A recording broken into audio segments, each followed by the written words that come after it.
കർത്താവിൻ്റെ പരിശുദ്ധമായ നാമത്തിന് സ്തോത്രം ചെയ്യുകയും സ്തുതിക്കുകയും ചെയ്യുന്നു. കർത്താവിൽ അനുഗ്രഹീതരായ ദൈവമക്കളെ, വീണ്ടും ഒരിക്കൽ കൂടി ഈ ജൂലൈ മാസത്തിൽ ദൈവത്തിൻ്റെ ശബ്ദം, ദൈവത്തിൻ്റെ വചനത്തിൽ നിന്ന് കേൾപ്പാൻ കർത്താവ് നമുക്ക് തരുന്ന സുലഭമായിരിക്കുന്ന ഈ നല്ല സന്ദർഭത്തെ ഓർത്ത് ദൈവത്തെ സ്തുതിക്കുന്നു, സ്തോത്രം ചെയ്യുന്നു. കർത്താവിൻ്റെ മഹാദയ കൊണ്ടും കൃപ കൊണ്ടും നമ്മെ ഓരോ ദിവസവും ജയത്തോടെ നടത്തുന്ന ദൈവത്തിൻ്റെ വിശ്വസ്തതയ്ക്കായും ദൈവത്തെ 1000 സ്തോത്രവും സ്തുതിയും മഹത്വവും പുകഴ്ചയും കരയേറ്റിക്കൊണ്ട് വചനം കേൾക്കാൻ തൽപരരായിരിക്കുന്ന നിങ്ങൾക്കെല്ലാവർക്കും ധന്യനായ ക്രിസ്തുയേശുവിൻ്റെ വന്ധ്യനാമത്തിൽ എൻ്റെ വിനീതമായ സ്നേഹ വന്ദനങ്ങൾ അറിയിച്ചുകൊണ്ട് ദൈവിക ചിന്തയിലേക്ക് പ്രവേശിക്കാൻ ആഗ്രഹിക്കുന്നു. ഉപവാസത്തിലും പ്രാർത്ഥനയിലുമായിരിക്കുന്ന ഒരുപാട് പേർ അനുദിന ഈ സന്ദേശം കേൾക്കുന്നവരിലുണ്ടെന്നറിയുന്നു. ഇന്ന് 4ാമത്തെ ദിവസം ഉപവാസ പ്രാർത്ഥനയിലേക്ക് കടക്കാൻ ദൈവമായ കർത്താവ് ഇടയാക്കി. ബലവും ശക്തിയും കൃപയും എല്ലാം ദൈവം നമുക്ക് തരട്ടെ എന്ന് നമുക്ക് ദൈവത്തോട് പ്രാർത്ഥിക്കാം. അതിലുപരി ശരീരം ക്ഷീണിച്ചാലും അകത്തെ മനുഷ്യൻ ബലപ്പെടുകയും നമ്മൾ ആത്മനിയോഗത്തോടെ ദൈവത്തോട് ചോദിക്കുന്ന കാര്യങ്ങൾക്കെല്ലാം മറുപടി തരികയും ചെയ്യാൻ ഈ ദിവസങ്ങൾ മുതൽ മുന്നോട്ട് കർത്താവിൻ്റെ പ്രവൃത്തി വെളിപ്പെടുത്താൻ ഇടയാകട്ടെ എന്ന് പ്രാർത്ഥിച്ചുകൊണ്ട് ഇന്നത്തെ ദൈവാലോചനയ്ക്ക് ആധാരമായിരിക്കുന്ന വേദവാക്യം ഞാൻ നിങ്ങളെ വായിച്ച് കേൾപ്പിക്കാം. 104-ാം സങ്കീർത്തനത്തിൻ്റെ 22-ാമത്തെ വാക്യം ഞാൻ നിങ്ങളെ വായിച്ച് കേൾപ്പിക്കാം. 104-ാം സങ്കീർത്തനം 22-ാമത്തെ വാക്യം. സൂര്യൻ ഉദിക്കുമ്പോൾ അവ മടങ്ങുന്നു, തങ്ങളുടെ ഗുഹകളിൽ ചെന്ന് കിടക്കുന്നു. സൂര്യൻ ഉദിക്കുമ്പോൾ അവ മടങ്ങുന്നു, തങ്ങളുടെ ഗുഹകളിൽ ചെന്ന് കിടക്കുന്നു. ഒരു സാധാരണ നിലവാരത്തിലുള്ള സാങ്കേതിക അർത്ഥമുള്ളൊരു വാക്യമാണത്. ഈ വാക്യത്തിൻ്റെ പുറകിലേക്ക് നോക്കുമ്പോൾ 19-ാമത്തെ വാക്യത്തിനകത്ത് എഴുതിയിരിക്കുന്നത് സൂര്യൻ തൻ്റെ അസ്തമനത്തെ അറിയുന്നു, ഇരുട്ട് വരുത്തുന്നു, രാത്രി ഉണ്ടാകുന്നു, അപ്പോൾ കാട്ടുമൃഗങ്ങളൊക്കെയും സഞ്ചാരം തുടങ്ങുന്നു. സൂര്യൻ എപ്പോൾ അസ്തമിക്കുന്നു, സൂര്യൻ എപ്പോൾ ഇരുട്ടുണ്ടാക്കുന്നു, ആ സമയത്ത് കാട്ടുമൃഗങ്ങളുടെ സഞ്ചാരം തുടങ്ങും. എന്നാൽ നമ്മൾ വായിച്ച വേദവാക്യം 22-ൽ പറയുന്നു, എപ്പോൾ സൂര്യൻ ഉദിക്കുന്നു അപ്പോൾ ഈ കാട്ടുമൃഗങ്ങളെല്ലാം മടങ്ങും, അതതിൻ്റെ ഗുഹയിൽ ചെന്ന് കിടക്കും. ഞാൻ പറഞ്ഞല്ലോ, ഇത് പ്രപഞ്ചത്തിലെ ഒരു സത്യമാണ്. ഇത് ആത്മീകവൽക്കരിക്കപ്പെട്ട് നമ്മളോട് ഇന്ന് ദൈവത്തിൻ്റെ ആത്മാവിന് ഇടപെടാൻ ഇഷ്ടമുണ്ടെന്ന് ഞാൻ പരിശുദ്ധാത്മ നിയോഗത്തോടെ തിരിച്ചറിയുന്നു. വേദപുസ്തകം അങ്ങനെയാണല്ലോ, അനേക കാര്യങ്ങൾ ആത്മീകവൽക്കരിച്ചാണ് നമ്മൾ മനസ്സിലാക്കുന്നത്. അതിനകത്ത് ദൂത് ഉണ്ടാകുകയും ചെയ്യും. ഈ ഭാഗത്ത് നിന്ന് ഞാൻ നിങ്ങളെ ഓർപ്പിക്കാം. ഇത് അക്ഷരീകമായ സൂര്യനെക്കുറിച്ച് തന്നെയാണ് ഈ പറഞ്ഞിരിക്കുന്നത്. പക്ഷേ വേദപുസ്തകത്തിൽ സൂര്യനും ചന്ദ്രനും നക്ഷത്രങ്ങളുമൊക്കെ വ്യാഖ്യാനിക്കപ്പെടുന്നതാണ്.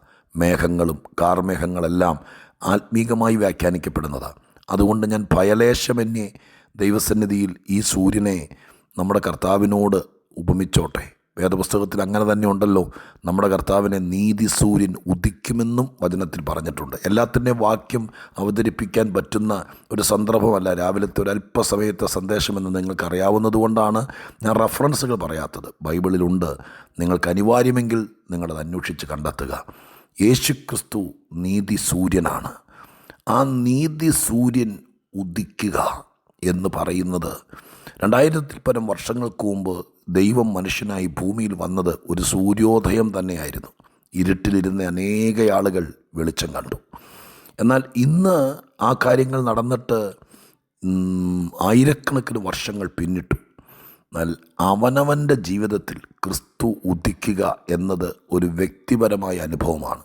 ഞാൻ ഈ വാക്യത്തെ ചേർത്ത് വെച്ചുകൊണ്ട് നിങ്ങളോട് ദൈവത്തിൻ്റെ ആത്മാവിൽ പറയാം, നിങ്ങളുടെ ജീവിതത്തിൽ യേശു എന്ന നീതി സൂര്യൻ നിങ്ങളുടെ ഹൃദയത്തിൽ ഉദിച്ചിട്ടുണ്ടെങ്കിൽ, നിങ്ങളുടെ ജീവിതത്തിൽ, നിങ്ങളുടെ കുടുംബത്തിൽ, നിങ്ങളുടെ ഫാമിലി ലൈഫിൽ ഈ സൂര്യൻ ഉദിച്ചിട്ടുണ്ടെങ്കിൽ ഒരു കാര്യം അനുഭവത്തിൽ നിന്ന്, അതിന് വാക്യം തപ്പി നടന്നാൽ ദൈവശാസ്ത്ര വീക്ഷണത്തിൽ ചിലപ്പോൾ ഒരു വാക്യം നമുക്കുണ്ടാക്കിക്കൊണ്ടുവരാം. പക്ഷേ അനുഭവസ്ഥരായിരിക്കുന്ന ആയിരക്കണക്കിന് ആളുകൾ ഇത് കേൾക്കുമ്പോൾ ആമീൻ പറഞ്ഞുറപ്പിക്കുമെന്ന് ഞാൻ വിശ്വസിക്കുന്നു.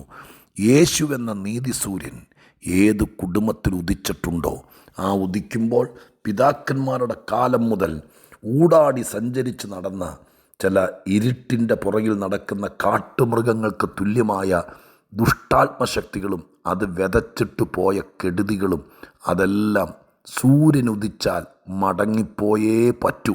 സൂര്യനുദിച്ചാൽ അതതിൻ്റെ ഗുഹയ്ക്കകത്ത് പോയി ഒതുങ്ങിയേ പറ്റൂ.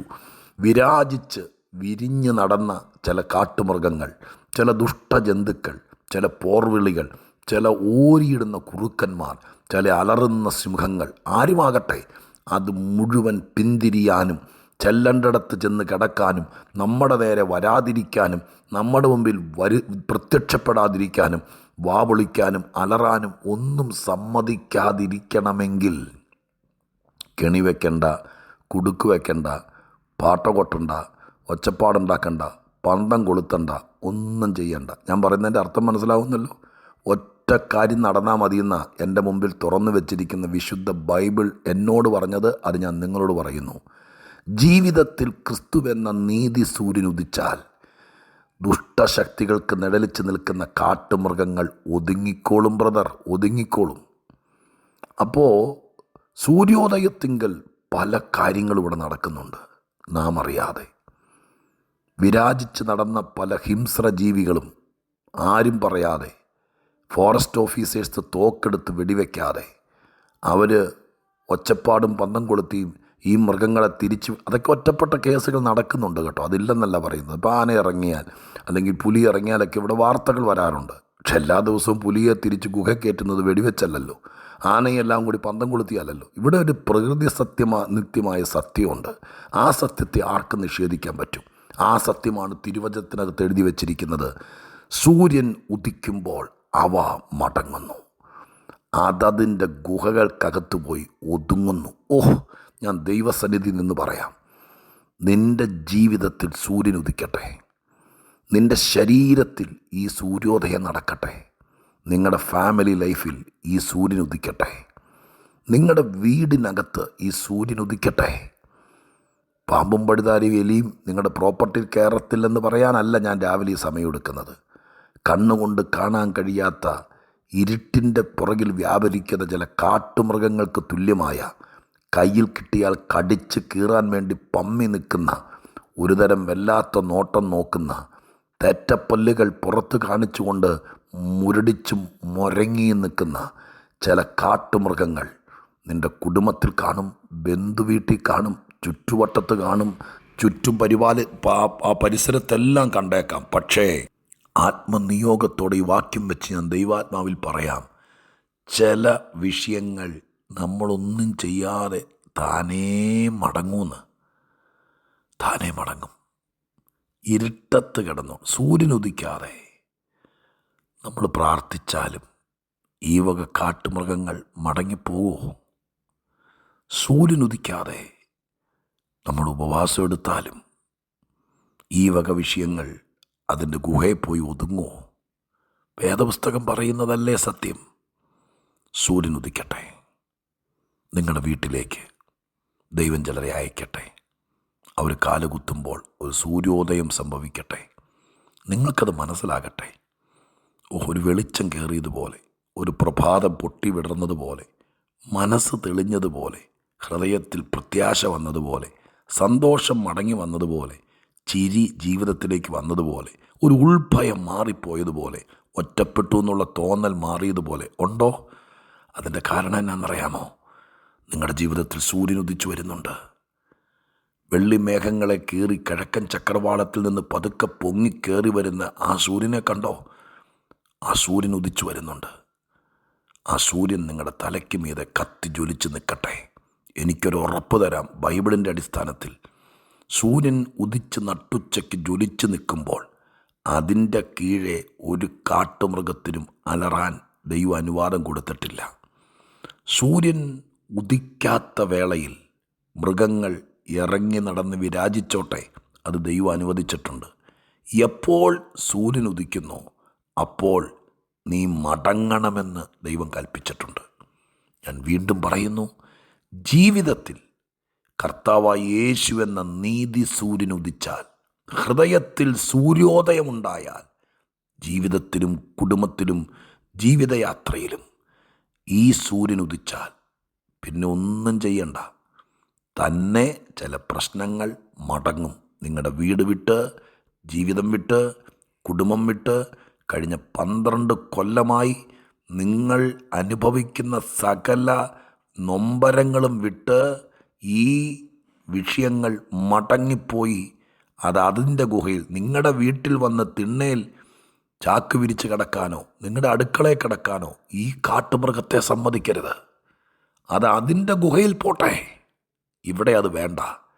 എൻ്റെ ജീവിതത്തിൽ, എൻ്റെ ശരീരത്തിൽ തേനീച്ചക്കൂട് പോലെ ഈ കാട്ടുമൃഗം രോഗമായിട്ടും ക്ഷീണമായിട്ടും ക്യാൻസറായിട്ടും ട്യൂമറായിട്ടും എന്നെ തിന്നാൻ, എന്നെ ഒതുക്കാൻ എന്നിൽ കയറി നിൽക്കുന്ന കാട്ടുമൃഗം സൂര്യോദയത്തിങ്കൽ അത് തിരിച്ചു പോട്ടെ. എൻ്റെ ശരീരം വിട്ട്, എൻ്റെ വീട് വിട്ട്, എൻ്റെ മനസ്സ് വിട്ട്, എൻ്റെ ആത്മമണ്ഡലം വിട്ട്, എൻ്റെ കുഞ്ഞുങ്ങളെ വിട്ട്, എനിക്ക് ദൈവം തന്നിരിക്കുന്ന അവകാശ ഭൂമി വിട്ട് ഈ കാട്ടുമൃഗങ്ങൾ മടങ്ങിപ്പോട്ടെ. അങ്ങനെ നിങ്ങൾക്ക് പറഞ്ഞുകൂടെ? സൂര്യോദയത്തിന് നിങ്ങളെ ഏൽപ്പിച്ചുകൂടെ? നിങ്ങൾക്ക് ഇരുട്ടാണോ ഇഷ്ടം? സൂര്യൻ ഉദിക്കാതെ എല്ലാ വിടുതലും മേടിക്കാൻ വേണ്ടി നിൽക്കുന്ന ഒരാളാണെങ്കിൽ തെറ്റിപ്പോയി. നിങ്ങൾക്ക് ആദ്യം സൂര്യൻ ഉദിക്കട്ടെ. അപ്പോൾ എല്ലാ ദുഷ്ടപ്രവൃത്തിയും മടങ്ങിപ്പോകും. അത് അതിൻ്റെ സ്ഥാനത്ത് പോയി കടന്നോളും. നമ്മളെ തൊടിയാല. ഇനി ഞാൻ പ്രാർത്ഥിക്കട്ടെ. പരിശുദ്ധ ദൈവമേ, ഞങ്ങളുടെ സ്വർഗീയ പിതാവേ, ഈ സങ്കീർത്തനത്തിൽ കണ്ടു, സൂര്യൻ ഉദിച്ചപ്പോൾ അവയൊക്കെയും മടങ്ങിപ്പോയി. കർത്താവായ യേശുവേ, ഞങ്ങളുടെ ഹൃദയത്തിൽ ഉദിച്ച സൂര്യനാണങ്ങ്. ഇത് കേൾക്കുന്ന നൂറുകണക്കിന് ആളുകളുടെ വീട്ടിലും ഹൃദയത്തിലും സൂര്യോദയം നടക്കട്ടെ. അത് നിമിത്തം തലയെടുപ്പോടെ നിൽക്കുന്ന ചില ദുഷ്ടവ്യാപാരങ്ങൾ അതെല്ലാം മടങ്ങിപ്പോട്ടെ. അതതിൻ്റെ ഗുഹയിൽ പോയി കിടക്കട്ടെ. ദൈവം അത് ചെയ്യുമെന്ന് വിശ്വസിക്കുന്നു. യേശുവിൻ നാമത്തിൽ പ്രാർത്ഥിക്കുന്നു. കേൾക്കണമേ പിതാവേ. ആമേൻ.